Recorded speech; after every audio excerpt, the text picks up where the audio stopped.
All right, JC on the mic with Coach Gary. Again, Coach Gary, game one here in the finals. But fantastic season for you and your team so far.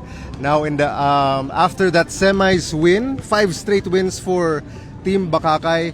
Coach Gary, pwede mo bang maistorya sa Muya, anong klaseng identity ang na-build kang Team Bakakay so far here in the ACL here in 2026?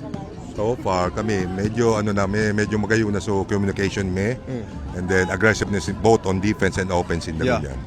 And then we prepared for it talaga. Now, Coach, obviously we've made this a big deal. No, this is a rematch of last year's championship round here in the ECL. Again, you are facing Team Tabaco. Same team name, but obviously different composition. Yes. What do you think, Coach? Is your team more prepared and more ready this year than compared to last year, you think? I think mas prepared ngayon kung compared sa last year and Yeah. talaga nag-uusap kami. Why do you say you guys are more ready to this year? Pinag-aralan namin sila, in-scout namin yung mga plays nila. Yeah. So, hopefully we're ready for it.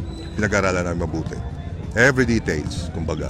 Now, Coach Gary, this is a best of 3 game series, Coach. How important is it for you as a coach and your team to win here in game 1, especially playing on the road? Importante sa amin to kasi alam mo naman, pag nakauna ka, di ba, nandun Yeah. yung confidence. Yeah, correct. Nataas yung moral, Yeah. kumbaga. That's it.